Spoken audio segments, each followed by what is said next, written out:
following program is a podcast1.com production.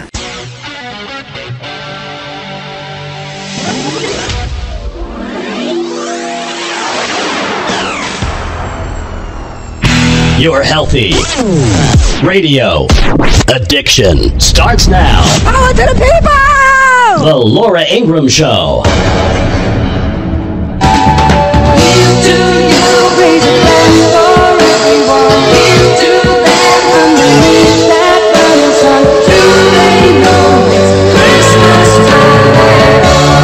We're just days away, I hope, from keeping that promise and delivering a truly amazing victory for American families. We want to give you, the American people, a giant tax cut for Christmas. And when I say giant, I mean giant. Are you ready to tell Mitch McConnell no vote on the Republican tax scam until Doug Jones takes his seat in the Senate? No vote! No! They call her Pocahontas. You are listening to the Laura Ingraham Show, 855-40-LAURA. Well, the Republicans are moving forward on tax reform, and it's going to pass. And it's not everything that everybody wants, obviously. But it will, without a doubt, assist the already growing American economy. It'll mean that the U.S. economy continues to grow and expand. It'll simplify things, certainly for businesses. It won't do enough, of course, for individuals in many regards, especially those who are in high-tax states. It should be a lot simpler. But all in all, I got to say, I think this is good news. And the Democrats hate good news. They do not want any good news to come out of this White House. Now, understand this, and we'll get into the latest from the merry band of Mueller prosecutors. They have, since the day after the election, worked hammer and tong to undo the results of the election. It doesn't, I mean, the GDP could be up at 4.5%, and they would say Trump is screwing things up. I mean, none of that matters. The facts of what's happening on the ground with the economy, they don't matter. The fact that illegal border crossings are down, that doesn't matter. The fact that consumer confidence is up, that doesn't matter. None of this matters to the Democrats. What matters to them is that they believe they have so hobbled this president with endless investigations and a limitless budget at the special counsel's office. I don't even think we really know how many people are working over there. We certainly don't know what their real partisan motivations are, for at least for all the staff. We only know what we know about Strzok, but I'm sure there's a lot more out there. You know there is. But they wanted to undo the election results, and they're going to do it by hook or by crook. In their mind, they're going to do it. And if they can keep the voters on edge or grumpy or in a sour mood, they know that much like it happened in 2010, after Barack Obama comes into office, they'll wipe out the Republicans. This is the goal. They want to wipe out the Republican Party in 2010. So our question today, and excuse my voice because I'm under the weather, our question is, can they be successful if the Republicans remain, at least on the big issues, unified? And this is where we have to be super smart. There are a lot of folks out there who want to spend all their time going after Mitch McConnell. And I understand that because the establishment has screwed up a lot of things, and they certainly, they certainly could have done a lot better in how they handled issue after issue, from foreign policy to the economy. I get that. But right now, the main focus should be keeping the party as unified as possible, at least on the big issues. And then that narrative carries you through to the new year and starts filtering down to the average voter out there. So the chaos isn't so heavy day in and day out. I do think, I quoted Matt Drudge last night in my angle. This was a B block, actually, to be specific.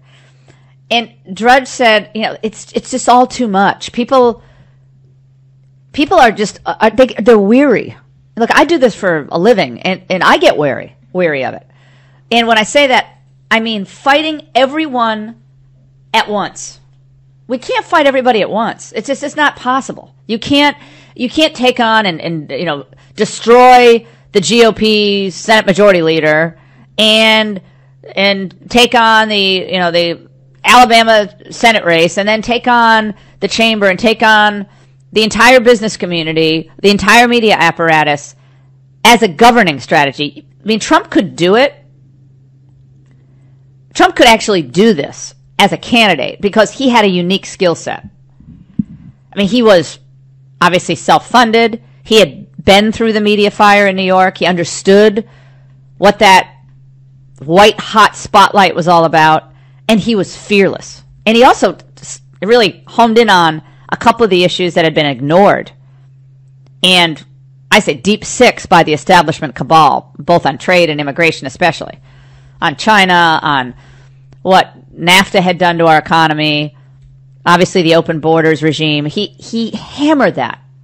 And also political correctness.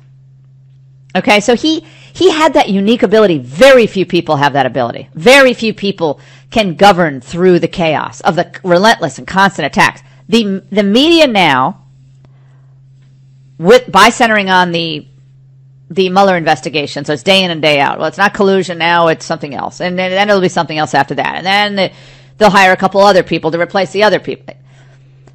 The media believe that even with a really booming economy, they can keep the voters grumpy. So it's incumbent upon the Republicans to switch that narrative. So happy days are here again. Happiness has to be part of what we're pursuing here. I mean, the pursuit of happiness. You need happier voters. And I do think Trump understands that. I do think his instinct is to want to bring people together. And I know that seems maybe counterintuitive because of the types of tweets sometimes he sends out. I get why people would think that. But look, it was Donald Trump the other day who said, I wanted to bring both sides together on a lot of these issues. I had the Democrats over for healthcare reform. We came over to the White House. We met together. I worked with them on raising the debt ceiling on a temporary basis for 3 months. So we could hammer through some of these issues, work together on some of these issues. And I know he's tough, so when Gillibrand comes after him, he's going to go after her and all that. But I believe that it is time for the Republicans, especially the president, as hard as it is, and I understand how hard it is, given the unfairness, the rank unfairness of this investigation, keep your eye on the prize. Optimism, the American people, the American founding, our framers want more from us, our history demands more of us. We can get through this together. Whatever happens to me, if I'm the president, I'm like, hey, whatever happens to me, I'm going to leave this place better off for you. I'm going to make sure that this government is more efficient. Where I can pare it down, I pare it down. And if I have to do it unilaterally through regulatory moves, deregulatory moves, I'm going to do that. But I'm going to leave this government better off for you, returning more power to you by the time I leave. And I know they all want to undo the election, but my goal is to make your life better. And the cacophony of critics in the background and the Mueller team, and they're pouring over okay, they're going to do what they're going to do. But let me tell you what I'm focused on. You. This is about your life, your freedom. This is about keeping this country a sovereign and independent force.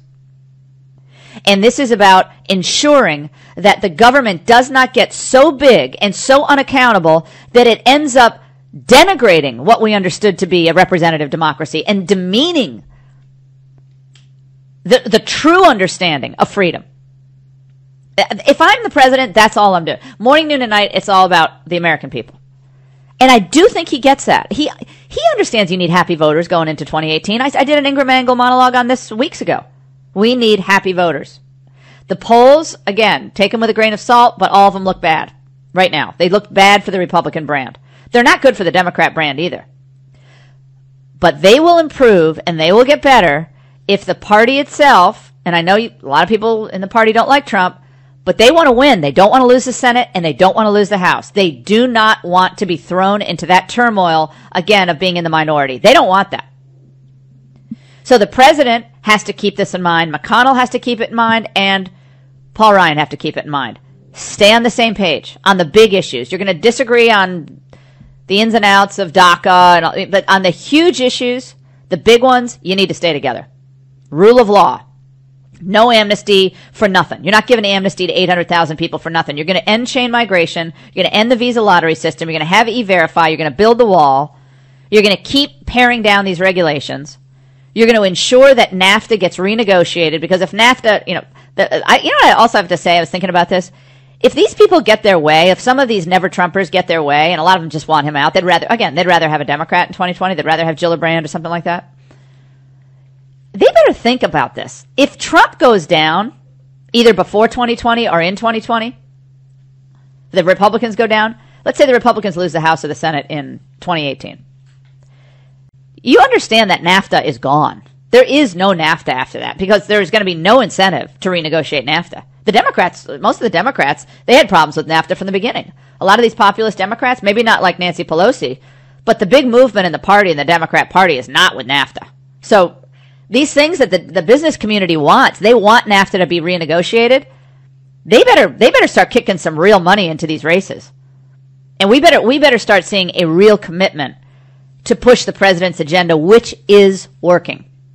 855-40-LAURA. Do you all agree that this is time for happy voters? This is time for the Republican Party to be on the same page on the big issues going into the new year. Pass tax reform, put a happy face on it, wrap it up in a bow, and send it over to the White House. Have him sign it and move forward in 2018 with a new sense of a new sense of optimism and a positive approach to governance. Tough when you need to be, forthright, always focused on the American people. That's my mantra. That's what I'm going to say 24/7, because that's what I believe. 855-40-LAURA. We're going to get to all of this more when we come back. We have a great show on tap. Victor Davis Hansen's going to join us.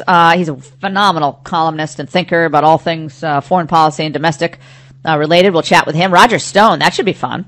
Jim Jordan, who can't find a suit jacket, and a lot more. 855-40-LAURA. Remember, Food for the Poor, our great friends in philanthropy. All of you who give, especially at the end of the year, I want you to step up with me. You know, I already opened my wallet, big league, and I want you to open yours. Help the children. I look at these photos that I took of Maria and the people who traveled with us down to Guatemala, and it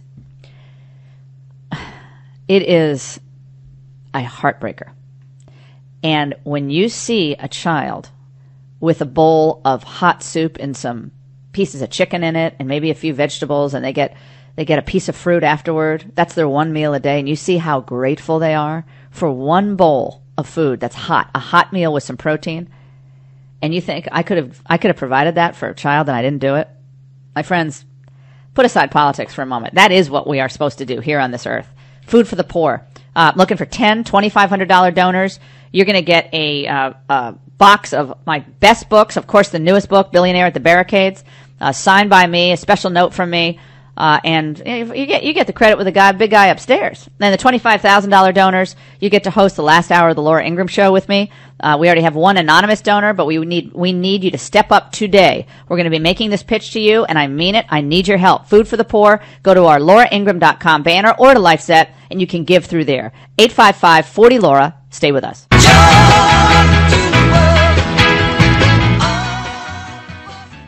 Thanks to my wonderful sponsors and your support, I'm glad to say that we can provide this podcast at no cost to you at all. As a loyal listener of my program, please consider testing our sponsors, because they're the ones who actually cover the cost to produce this daily show. So if you're a dog lover like I am, how about giving your dog, your best friend, a fresh, healthy, and nutritious diet? When dogs eat well, they live longer and happier lives. I'm here to tell you about NomNomNow.com, which cooks the world's best dog food. It's made fresh in the USA and delivered right to your door every week. Nom Nom Now's customized recipes cook fresh in our kitchen, delivering healthy nutrition you can actually see. Switch to Nom Nom Now and your dog will have more energy, a shinier, softer coat, and a longer, better life. Nom Nom Now really is the best food for your best friend. And right now you can save 50% on your first 2 orders of fresh, healthy dog food when you use my code Laura at NomNomNow.com. That's code Laura and save 50% on your first 2 orders. NomNom now.com and code word LAURA. You're a mean one, Mr. Grinch. You really are a heel. How seriously should people take this smear campaign against Robert Mueller? Well, extremely seriously. If anything, it's been building over time to what feels like is approaching a crescendo. And the big question is, what exactly is the goal here? Is it to lay the groundwork for President Trump to potentially fire Mueller? Or is this an attempt to taint the jury pool? Michael Crowley. Where is he from? New Republic? Politico. I think people are exhausted of this whole thing. The problem here for the Democrats is this is all they have. The problem for the Republicans is they can't seem to get out of the way of this. And the Democrats, I said this last night on Fox, but what do they have as a positive agenda for the country? I would turn this all around on them. And I think it can be done and without all that much effort. Okay, you have Mueller. You're banking it all on Mueller and old accusers. So they got the special investigator, special prosecutor, as tainted as it is. The whole office is. We know that. We'll be talking about more of that tonight on the Ingraham angle. They have that, and they have the accusers. Okay, now what? Now what do you have? Okay, you have political correctness that you've steeped yourselves in. You have the abortion cabal. You have identity politics. You have LGBTQRST folks who are pouring money into race. Okay, all right, great. I assume LGBT people also want a good economy, no? I would assume that they want entrepreneurs to flourish and businesses to be able to run and thrive and expand and add more employees. No? Do they not want that too? I think so. Do they want more wars? I don't see how that helps. Does the left want more trade deals that hollow out manufacturing in the middle of the country? No, in fact, they agree with Donald Trump. Maybe not on every aspect of trade, but on critical parts of it, they absolutely do. So I would turn the tables on the Democrats and say, okay, we understand Mueller's going forward. We're not even talking about this right now, except we will bring up the conflicts as they arise because it's clear, because we think the American people have a right to know. But we're actually going to focus on the American people. We suggest you do the same. It's just a suggestion, because they're the guys paying the bills here. Victor Davis Hanson up next. The duck of the day. Did the FBI pay for the dossier? I'm not in position to answer that question, Congressman. But you know the answer to the question? That is, I believe I know the answer, but the Intelligence Committee is the appropriate committee to make that. That is not true. We have oversight over your department and the FBI, and whether public funds were spent on a dossier, that is not something that's classified. We have every right to that information. Well, implicitly, we understand that they did pay for the dossier. That's fairly obvious in the way Rosenstein answered that question. Otherwise, he would have said emphatically no. The Deputy Attorney General, his testimony yesterday at the House Intel Committee.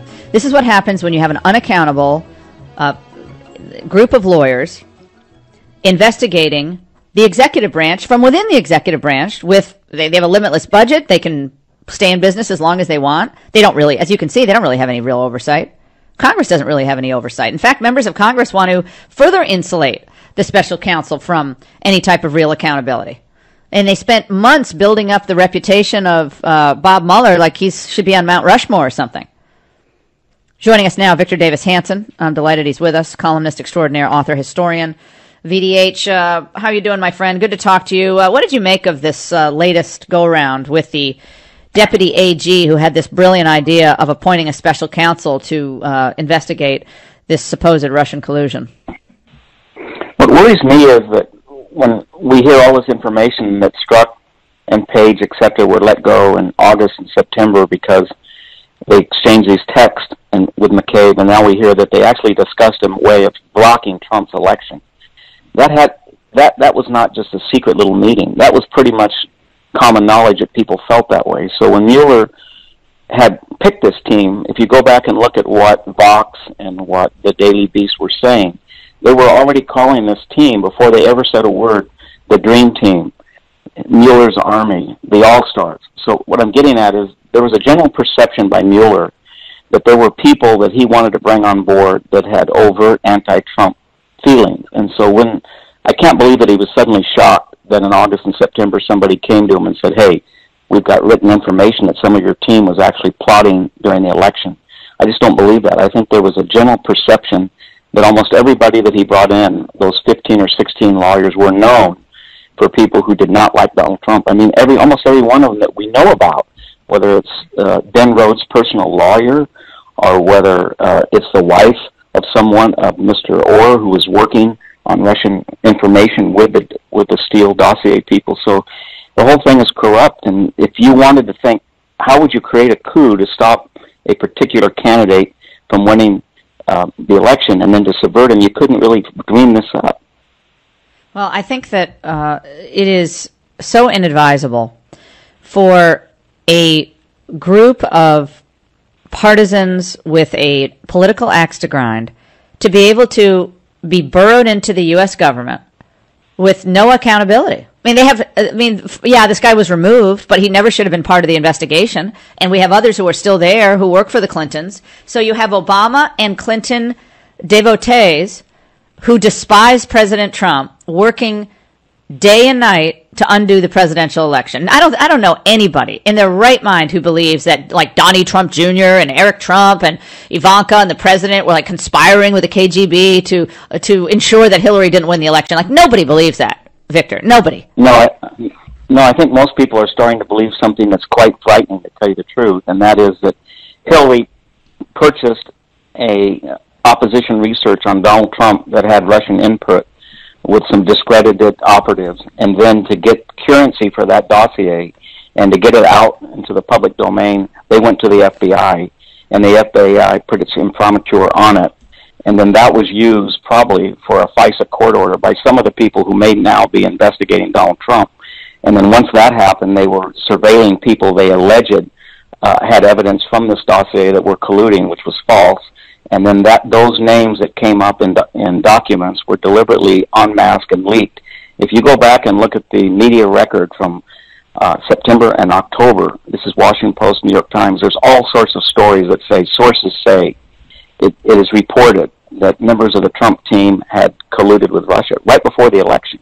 And I think that's what the real story is. Did people in the FBI use a phony document supplied to them by a political campaign to engineer or leverage a court order that allowed them to surveil private American citizens with the intent, apparently by some, whether it was Susan Rice or Ben Rhodes or John Brennan or Samantha Power, to unmask those names and then to have them leaked to the press before the election and after the election to impede the work of the transition administration. That's what we're really talking about. We haven't seen that before in recent American history. And this collusion stuff is the detritus from this phony dossier. I think that we're going to learn that most of the rumors about the Trump collusion in some way or form came from the rumors or the innuendo in this one particular dossier. And that gave them an excuse to go out and find. They have the person, so they found the crime, as so to speak, in the Soviet sense. And well, nobody's upset about this. Right. I think the collusion that exists is in the office of the special counsel, working with the FBI, working with other members of the FBI to come up with an insurance policy to remove Trump from office. That to me, there is collusion. That's collusion. No, there is. Or collusion's a euphemism. It could be. I'm not a conspiracy nut, but there was some effort on the part of these people to stop Donald Trump's election, and they felt that they had a higher duty. And when someone says, I think you were put in this position to do what you're doing, that's a sort of a messianic complex that they've been anointed by some higher power to stop the essential evil of Donald Trump from infecting the land. And these are civil servants, and these are professionals in the FBI, and they're working with a particular political campaign. In fact, the background of the majority that we know about, whether it's their law practice prior to becoming an FBI or whether it's their wife's campaign in Virginia, almost every one of them have the type of conflict of interest that nobody would allow. And just because they're part of a special investigatory team doesn't mean that they're exempt from conflict of interest. They're doing no more than if Jeff Sessions had appointed 15 Republicans, and said, well, you know what, they're going to be transparent. The media can see if they're biased. It doesn't really matter that they were big contributors to the Trump campaign. It really doesn't matter that their wives are running for Republican offices. It really doesn't matter that they used to have clients like Corey Lewandowski or something. It doesn't really matter. And that's what we're being told to accept. And that's just not acceptable. And the idea that Mueller didn't know about this, the people he was bringing on from particular Washington law firms, and then suddenly, in August, September, he said, oh my gosh, there's a paper trail. These people are doing something I never imagined they would do. That's just too hard to believe. A former independent counsel, Michael Zeldin, was on CNN, Victor, and he made this point. Let's listen. People are entitled under the First Amendment to have opinions. If there's no evidence that those opinions are biasing the outcome of their investigation, that's so. And that's the way Rosenstein sees it, and he says he's talking to Mueller about that, and that if he finds there's a need for removal, as he did in the case of the FBI agent. Mueller removed this guy for appearance problems, that they'll do the same thing with any other person. Your reaction to that? They look, people in Starr's independent counsel office were former Bush employees as well. Yes, that's not true. He didn't remove them because there were transparency or conflict. He secretly removed them, and then his office deliberately misled the nation when he didn't connect the two removals to each other. Nobody knew that they were having an affair, and they were texting about trying to stop the Trump presidency. They were removed for, we were told, and Ms. Page, is because of a natural end of a tenure that was a temporary assignment. Nobody said in Mueller's office, we have removed two people because there were conflict of interest, and they were exchanging texts in a way that threatened, we felt, the integrity of this investigation. They didn't say why they were removed. So all of us were under the impression that they were removed because this was an annual rotation of their tenure. So it was a deliberate attempt by that office to suppress the real reasons that they were removed, because they understood that if they told us in that period, this autumn, then people would have lost confidence in the investigation, or they would have learned that the investigation was headed in the wrong direction, or that it was biased. So this idea that he removed them, no, he was forced to remove them, and then he deliberately suppressed the reason why he removed them. Right. And he didn't tell people that the two removals were connected. And he did that intentionally because he knew why they were removed. And the only reason that we know today is not because in a fit of transparency he wanted to announce it post facto, is because it had leaked out because of a private lawsuit to demand the release of those documents. That's the only reason today, while he's being praised for removing them. Nobody said, in September, oh my gosh, Bob Mueller's a great guy because he just removed two people. We didn't know why he removed them. We thought they just voluntarily rotated out. So actually he was duplicitous at that time, and now we're supposed to praise his duplicity because he got caught. And that's not logical. I'm sorry. I'm sure he's a fine man. I'm sure as a veteran he's done wonderful things for this country, but he selected people from a particular law firm and from a particular profile. Yeah, his firm. Yes, his firm. Like he didn't know these people. When he started to do, you don't just pick Ben Rhodes' lawyer to be on your team. That doesn't make any sense when Ben Rhodes has been bragging that he had efforts to subvert the incoming administration by putting people in last-minute appointments. I'm sorry, it's a conflict of interest. He knew that. No, that so Jeannie the question is, why was he doing this? Why was he doing this? He was under a lot of pressure from the establishment to do this, and he's a part of the establishment, and he felt he was probably doing the establishment thing. But the establishment thing was the amoral and unethical thing, as we're starting to learn. And we're not learning it because he volunteered that information.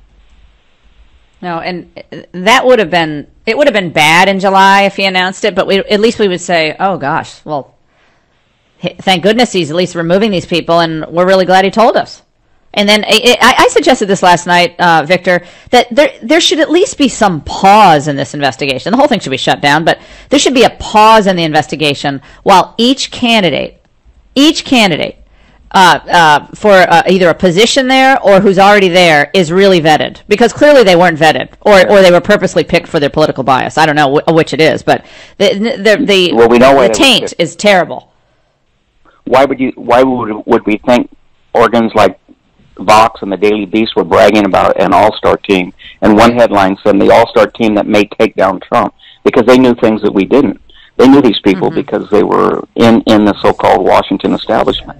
So what they need to do is, you're right, they need to vet them, and they need to have an announcement that they're going to have parallel tracks of this investigation and investigate the dossier and the FISA orders and the leaking and unmasking in corroboration of whatever they're doing now, because they're hitting a dead end, and the word collusion's disappeared and been replaced by obstruction. So we're really sort of following the Scooter Libby paradigm, where you can't find someone for the charge that you were entrusted to investigate. So then you keep interrogating them to a point where you think that they've crossed themselves up. Oh, it's really scary what they're doing. No, it's because if you have a limitless budget and an endless supply of partisan lawyers, then they will find something. This is not how the special counsel was ever supposed to work. The entire idea of a special counsel focused on investigating their ultimate boss, which is Donald Trump, the whole idea of that is ridiculous. It's a constitutional matter. Our framers never understood that should be the dynamic set up at our founding. It's not the way it ever should have gone. Victor, we're out of time, but thank you so much. If we don't talk to you, have a Merry Christmas. But maybe we'll have you on the Ingraham angle if you have time. Great to talk to you, as always. And by the way, you won't believe what's hitting the shelves at Walmart this Christmas. Oh, stay with us. Rocking around the Christmas tree at the Christmas party house. I think we have to change the name of that song to Token Around the Christmas Tree. For the stoner who has everything, Walmart is selling a weed marijuana leaf Christmas tree this season. Well, at least until Wednesday afternoon when the retailer pulled the tree from its website.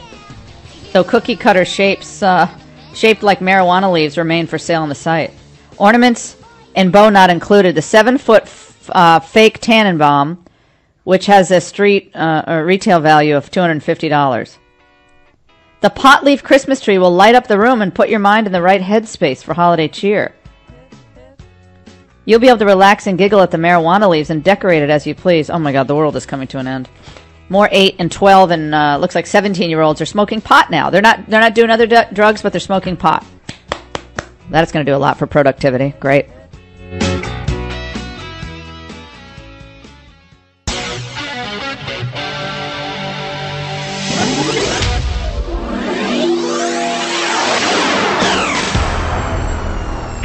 Your healthy radio addiction starts now. Power to the people! The Laura Ingraham Show. You're leading me nowhere. Don't leave me this way. Omarosa Manigault is leaving because General Kelly was tired of it. When I'm told, she asked General Kelly, well, does the president know? And General Kelly said, yes, the president signed off. She said, I wanted to call the president. And General Kelly said, this is not going to the principal's office. It's done. So once that piece stopped, a little later on, she tried to go see the president. She tried to go into the residence. Oh, my goodness. And mind you, General Kelly has cut off her access, walk-in access to go into the Oval Office and things of that nature. Security alerted General Kelly. He came back down, told Secret Service to take her out of there. Wow. She was escorted off the property. Don't leave me this way. No. That is April Ryan from Urban Radio, who has become, she's become kind of the bête noire of Sarah Huckabee and at the White House briefing. Very antagonistic, as most of the reporters are. That's fine. But she was telling this story about the White House aide, Omarosa Manigault, that she was escorted off the property by Secret Service. Secret Service has since said that never happened. Never happened. They didn't escort her out. They sent a tweet out, and they flashed it all over Fox this morning. That didn't happen. But nevertheless, this is... We actually keeps telling these stories to do what? I mean, there was... Obviously something happened. Who knows what happened? I don't know what happened. And this is all inside Washington staffing baseball here, but I'm only bringing it up because April Ryan's telling this story for a reason. Because she wants to paint the picture of a White House in total turmoil, right down to the fact that they have to walk a woman out of the White House who was trying to desperately reach the residence and talk to President Trump before she was terminated. And then, of course, the story that she can stay until January 20th. Who knows what the truth is? But she actually went on Good Morning America this morning. And let's play the first response, James, and then we'll play the part that's a little bit more troubling. But she kind of shot down the April Ryan tale. Let's listen. One of the things that I'd ask of those people who are making those assertions, since they assert that I did it so publicly, is where are the pictures or videos? If I had confronted John Kelly, who is a very formidable person, it would garner enough attention for anyone in the room to at least take a picture or a video or something. The assertion that I would do that in front of 600 guests at a Christmas party and no one has reported that except for one individual who has a personal vendetta against me. Personal vendetta against me. African-American woman, liberal, doesn't like an African-American conservative. Well, we've said this before, going back to the days of Justice Thomas and Tom Sowell, Walter Williams, Tim Scott in South Carolina, Condoleezza Rice. There's nothing that is more terrifying to liberals than a conservative minority. They can't stand the idea that one from their co-opted minority group would suddenly become a conservative or have any allegiance to Donald Trump or conservative ideals. That is contrary to their entire way of thinking. So the left has to destroy you. Though they tried to destroy Justice Thomas, he had life tenure. He ended up with life tenure on the Supreme Court. They either ignore people like Tom Sowell for decades. Now he's up there in age and he's essentially retiring from the media. Walter Williams, economist. People like Tim Scott, they kind of tolerate him, senator from South Carolina. They don't like him either. Niger Innis, no, he doesn't count. He's not authentically black. They don't want to tolerate black or Hispanic conservatives. And if they exist, they're Uncle Toms or Uncle Tomases. That's what they are. They're not real. They're not authentic. You're a traitor to your ethnicity or race. And that's what April Ryan must think about Omarosa. How dare you go work at the White House? And that's what people like Mika Brzezinski obviously think about someone like Ivanka Trump or Melania. You're a traitor to your gender because you will not join us in the attempted destruction of your husband or father. Or you're part and parcel of this problem. So you cannot be a woman and be a conservative, be a supporter of Trump's conservative populist agenda. You're not an authentic woman. You're not an authentic black. You're not an authentic Hispanic if you support his policies, period. The most intolerant people out there are those on the left who want a monopoly on various minority groups or other groups that are identified by gender, of course, sexual orientation, any of the rest. You can't be gay and a conservative. Oh gosh, the log cabin Republicans. Oh, they're cuckoo for Cocoa Puffs. Total nuts. But Omarosa did say something that, well, concerned me. Let's listen. Armstrong Williams told the Washington Post you were unhappy with Trump's handling of Charlottesville and also his endorsement of Roy Moore. Is that true?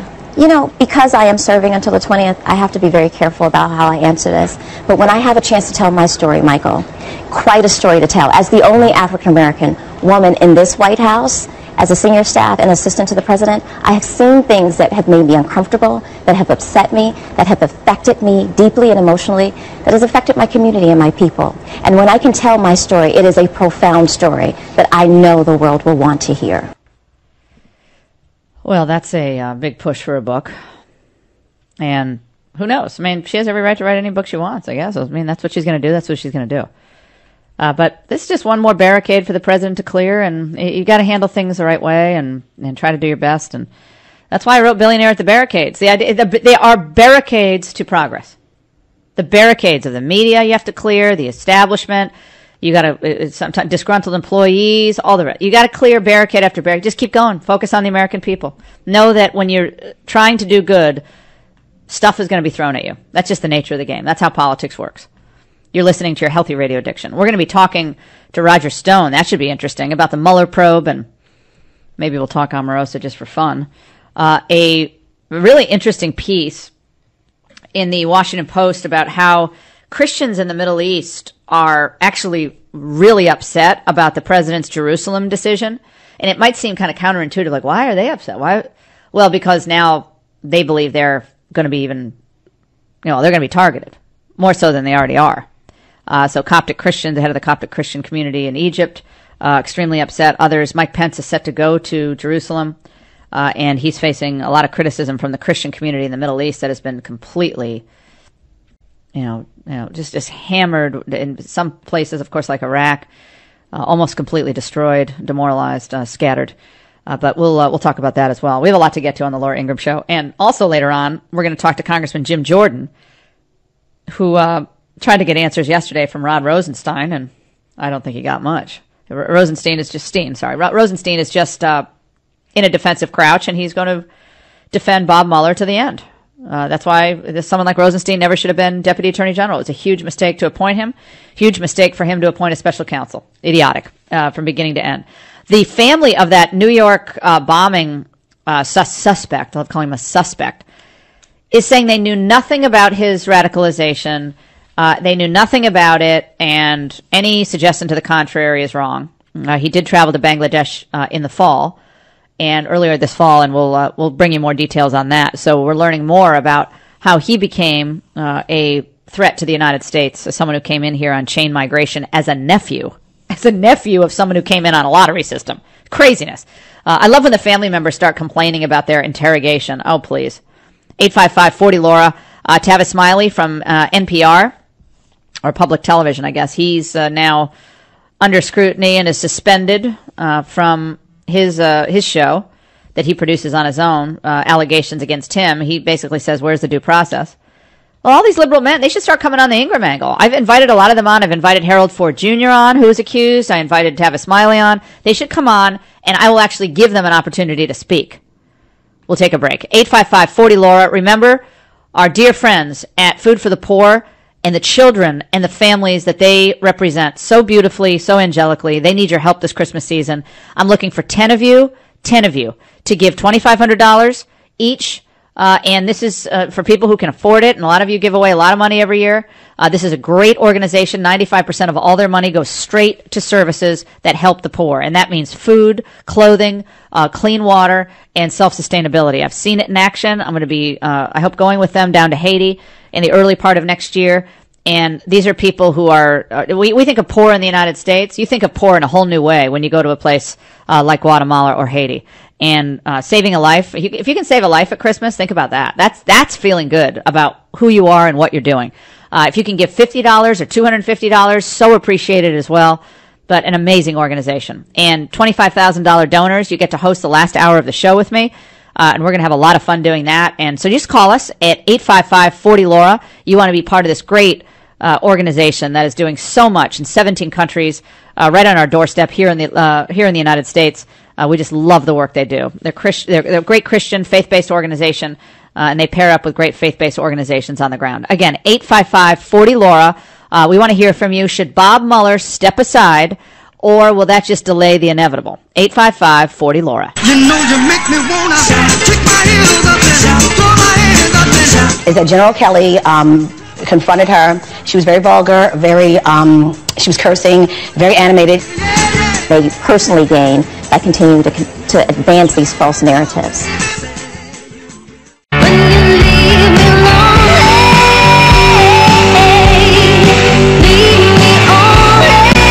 What do you tell those in the Democratic base that say, no, Mr. Chairman, they do want to talk impeachment? What do you say to them? Well, I say to them, here's where we agree. This is the worst president perhaps in American history. This tax giveaway to wealthy people and very large corporations that don't need it is an abomination. The effort to backdoor repeal the Affordable Care Act is unconscionable. The culture of corruption in Washington, like there was in Alabama, is unbecoming the executive branch. There's no doubt about that. You are listening to the Laura Ingraham Show, 855-40-LAURA. My friends, we have to get back to the basics in America. I mean, the absolute basics. The basics is we need a country with a growing economy. We can't spend beyond our means. We should control our borders. Who comes in, why they're coming in. There should be a need for people who come in except for true humanitarian circumstances where individuals can come here and live here and not work to undermine our basic values and our history. So that's part of what we need. That's part of what we need to do and we need to focus on. Joining us now, I'm delighted he's with us. Roger Stone is a political consultant, lobbyist. I guess he's going to join us at, I don't know, I can't read mine, so I guess he's coming on at 35 now, but he was going to come on now. I guess we'll push him off because we don't have a long enough segment, but I guess we'll get Roger to talk about the latest with the Mueller investigation and where the special counsel is taking this. But there are a lot of Republicans who are rushing forward and saying, oh, we can't. We positively can't. No way can't ever call into question Bob Mueller. Bob Mueller is sacrosanct. Look, he was a Vietnam vet. He served with distinction as head of the FBI. I understand all that. But people who serve with distinction also can make mistakes, or they can be ill-suited to do a particular job at a particular time. Just because everything that happened before, most things that happened before are good, doesn't mean you didn't make a mistake in another job. So these Republicans are part of the problem, though, because they kept setting this thing up with Mueller from the very beginning, as Victor Davis Hanson said earlier, as this is the dream team. Bob Mueller has assembled the dream team. Yeah, it's a dream team. If you're a Democrat activist who wants Trump out of office, it's a dream team. Yeah, you got Andrew Weissman, you got Jeannie Rhee, who worked for the Clinton Foundation, and also Ben Rhodes, the Deputy National Security Advisor for Obama. And you got Peter Strzok, who's texting his girlfriend about how he's going to develop some type of insurance policy to ensure that Trump doesn't get elected. Yeah, that is a dream team. That's absolutely a dream team. By the way, I told you I was going to bring you this story about how the New York bombing suspect in the Port Authority bombing, Akayed Ullah, a Bangladeshi who came here under chain migration, that his family members, under questioning, said that, that they didn't have any inkling that their son or their family member had any problem. Hours before Akayed Ullah is alleged to have stepped into the busy Manhattan subway passage, homemade pipe bomb strapped to his body with Velcro, his wife called him to wake him up. The telephone conversation Monday was brief and ordinary. Janatul Firdos did not detect any signs that her husband was upset or angry, nor did he say anything memorable. She told him to go to work, and she hung up. That's what she said. On Wednesday, he had his first brief court appearance. I always thought he was a good man, Firdos said Wednesday, speaking through the crack of the front door of her home in Dhaka, Bangladesh. So, his wife is in Bangladesh. I still consider him a good man. I never thought he could be involved in an incident like this. Ullah's wife and mother-in-law, who spoke to the Washington Post from behind a door with their faces covered, of course, said the incident in New York blindsided them. They said Ullah had shown no signs of being radicalized in phone conversations or on his recent visits to Dhaka. If I knew this was going to happen, would never have let him leave, said Mahfouza Akhtar, Ullah's mother-in-law. Surprised she's not already in the United States with the chain migration that I've seen. In a news conference Wednesday, counterterror chief Manrul Islam said that Ullah's attempted attack was inspired by the writings and online sermons of a Bangladeshi cleric named Jasmuddin Rahmani, the spiritual leader of Ansarullah Bangla Team, ABT, a banned Bangladeshi terrorist organization. Rahmani is serving a 5-year prison term. Islam said that Firdos and her family had, under questioning, suggested that link, implying that they did have some inkling of his radicalization. So, our counterterrorism chief, the Bangladeshi counterterror chief, Manru Islam, he thinks that the wife knew something about this. That's interesting. Chain migration, lottery visa. We need more of this for sure. What a joke. Coming up, Roger Stone. Stay with us. Chain migration is a disaster for this country, and it's going to end. Hi, this is Ben Domenech, the host of the Federalist Radio Hour. We're a daily show coming to you 5 days a week from Washington, D.C., where we interview our nation's top journalists, politicians, authors, chefs, economists, entertainers, and more. If you're looking for a contrarian discussion on news, politics, or culture, give us a listen and subscribe at podcastone.com, the new Podcast One app, or at Apple Podcasts. Won't you tell us what it means? Still after you lay the hard day, people find some reason to believe. Have you seen good cause to fire Special Counsel Mueller? No. Thank you. If you were ordered today to fire Mr. Mueller, what would you do? So I've explained previously, I would follow the regulation. If there were good cause, I would act. If there were no good cause, I would not. And you've seen no good cause so far? Correct. You are listening to the Laura Ingraham Show, 855-40-LAURA. Rod Rosenstein, Deputy Attorney General, circling the wagons for Bob Mueller, despite all of these revelations of bias and at the very least, an appearance of conflict of interest or a real conflict of interest on the part of these investigators. I'm a little under the weather, so excuse my voice. Joining us now, I'm delighted he's with us, Roger Stone, Republican political consultant, pal of the president, and a political strategist. He joins us now. Roger, I've been dying to talk to you about the latest with the Strzok text to his paramour, the insurance policy that they needed to ensure that Donald Trump didn't become president, and yet we have Republicans who are still defending the honor and integrity and the veracity and the legitimacy of this special counsel investigation. Well, as you know, Laura, the regulations provide that even the appearance of a conflict of interest would be tantamount to removal. Would require that Mr. Mueller step down. What we have here is a get Trump squad, a nakedly partisan effort to get the president at all costs.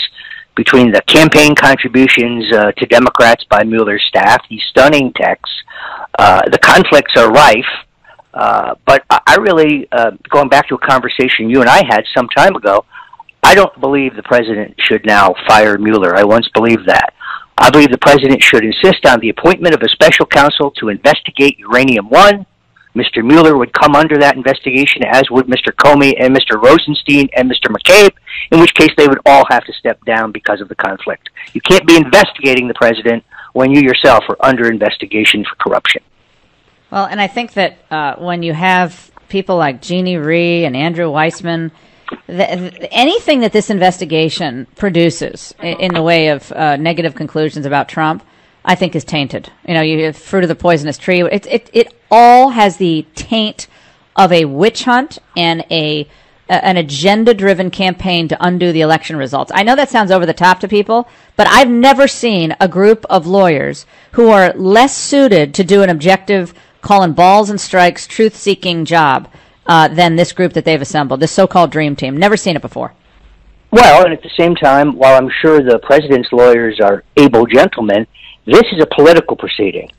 This is not a legal proceeding.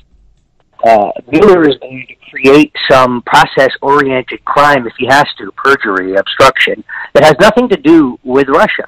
The only two people in the world who don't seem to understand this are the president's two lawyers. I just don't think they understand the enmity that Trump has generated among the political class and the people who've been running this country for the last 30 years, into the ground, by the way, and their resolve to undo the results of the last election. Yesterday, I spoke to a reporter from Vanity Fair, and I told him I was going to write a book about the coup, about the takedown of the president. That got reported today, as Stone is writing a book about the downfall of the president. Well, I'm hoping his downfall isn't inevitable. I'm hoping he saves himself, and this book has a happy outcome. But right now, I have no doubt whatsoever that the president's lawyers they're sleepwalking him to the gallows. They're creating a false sense of security, while Mueller's team is intent in taking out our leader in a coup, a political coup. Yeah, it's a slow rolling coup, Roger. And what I want to kind of move on to talk about the general mood of the electorate, and I'd love to hear your thoughts on this. My sense is the president has good instincts on politics. I mean, not good, great instincts on politics, and he knows that going into 2018, we need a happier electorate. We need an electorate that is more optimistic, more confident. We see some of that in the polls of consumer confidence. But we want things to calm down a little bit. And the calmer he is and the more optimistic he is, even in the face of all this CRAP they're throwing at him, I think the more frenetic and pathetic the other side looks. And I know it's his instinct to smash back, and it works. It usually works well to smash back at every instance of unfairness. But sometimes your enemies undo themselves on their own with very little effort on your part. And I'm wondering if it may be time to drop some of the politics of anger and really just focus on the American people. And I'm wondering your thoughts on that. Well, nothing would help the president or the Republican Party so much as a strong and vibrant economy. That's why this tax cut is so vitally important. That's why the regulations that they have really slashed and the resultant improvement in the stock market, drop in unemployment, boom in the housing market. These are all positive signs. It's been somewhat subtle so far. It will really pick up if the tax cuts are enacted. There's a lot of sweeteners in there for Wall Street I'm not crazy about, but the cut in rates, I guess, are pretty much worth it. If the president can stay focused on that ball, then I do think that we could be in very good shape. I think it's funny to watch established Republicans running around like chickens with their heads cut off just because we nominated a terrible candidate in Alabama who ran a terrible campaign.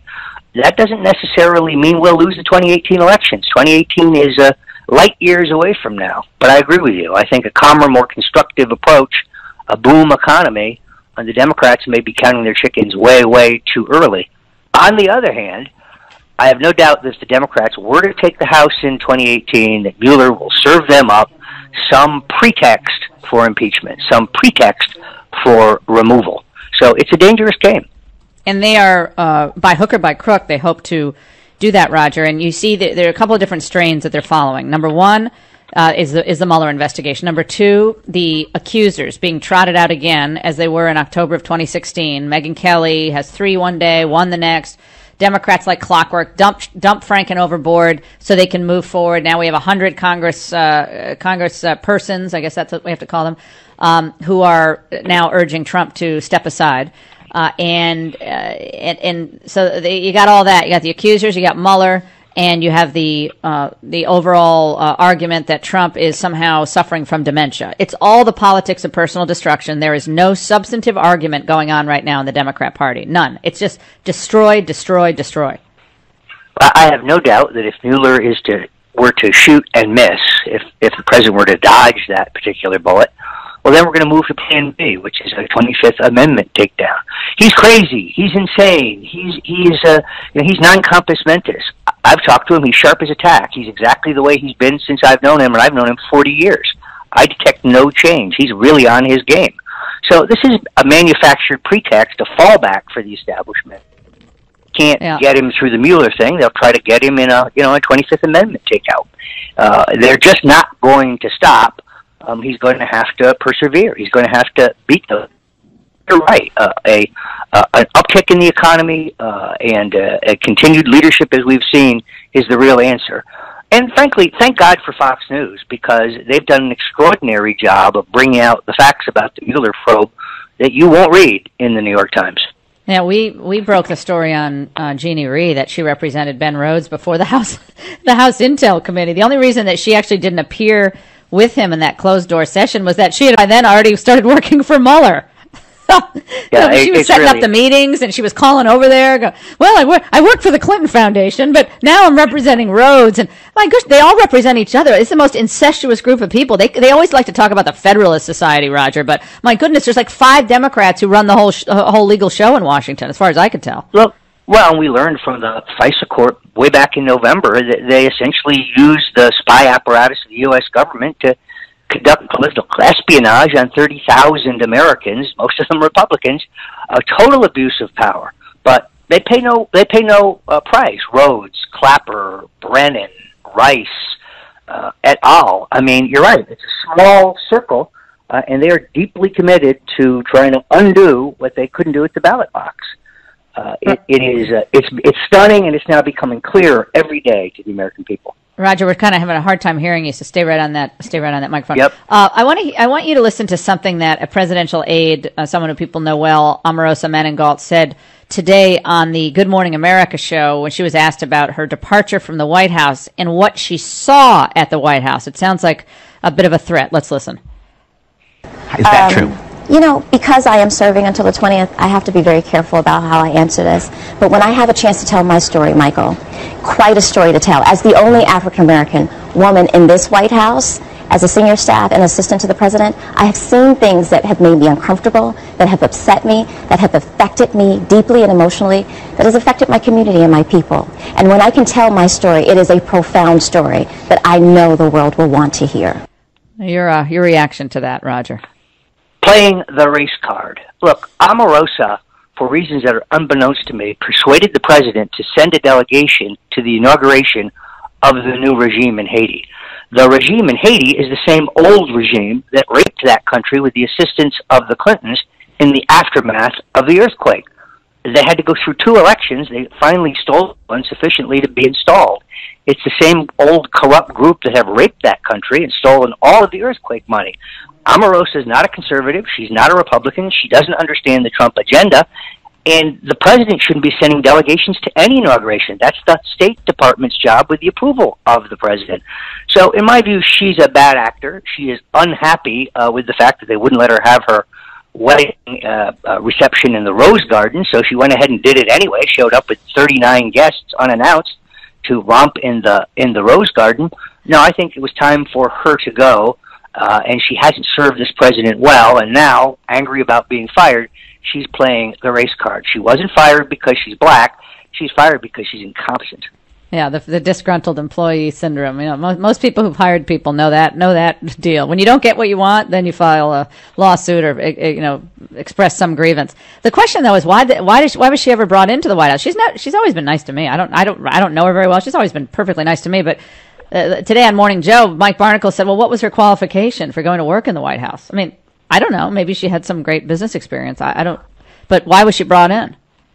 It's an extraordinary question. I mean, largely, I guess, because she had a personal relationship with the president going back. Her to race had nothing to do with it. I mean, her race. Well, it could probably a factor, diversity, certainly. But then I have to ask myself, how did any of the people in the Trump White House get there? None of them supported Donald Trump.